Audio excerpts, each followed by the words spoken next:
If you're sick and tired of your bench press plateau and always having achy shoulders every single session, then keep watching. I can say with almost 100% certainty, if you're a gym bro who's been lifting for more than 6 months, you've been told how to retract your scapula. Squeeze your shoulder blades together. It's time to let this outdated cue die. And here is why. Most of the time when people are using this cue, they're trying to achieve two things: a sense of tightness as the bar descends, or a bigger arch on the bench press. This may sound good on paper, but biomechanically, this doesn't make sense. Let's look at the triceps and the insertion points. There are 3 heads to the tricep: the lateral, medial, and long head.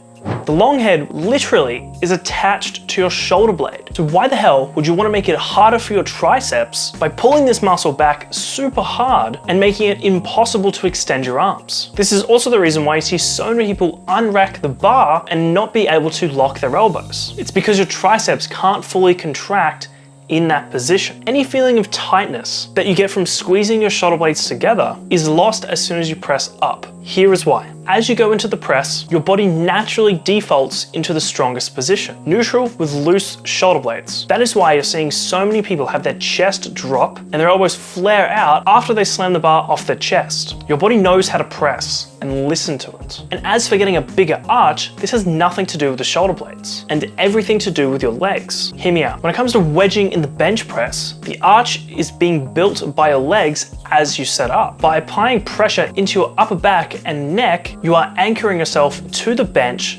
allowing for your back to create that arch. You're not extending yourself in this position, but instead you are pressing with your legs to create that position. And to effectively achieve this, you cue a loose upper back and you cue a long neck or a tucked chin. And furthermore, it's also about your hands. I want you to imagine this. Tense your hands as hard as you possibly can and try to punch out. You don't feel very strong. Body feels very rigid. And now take a loose hand and try to do that same punch. The amount of force you can produce and the amount of stability you have is considerably higher. If you tense your hands, your scapula, your upper back, and your shoulder blades all tighten up and you're a restricted position. A key part about pressing is to ensure that we have an open palm position and we're not over tensing our hands, especially on the unrack. Otherwise, you're actually decreasing the stability and decreasing your ability to produce force. You don't do a push-up by closing your hands. Furthermore, having very tight hands can increase the risk of shoulder pain. If we truly study what the function of the scapula is, it is to allow the shoulder blade to move effectively. And so if you are forcing your body into a position where it's super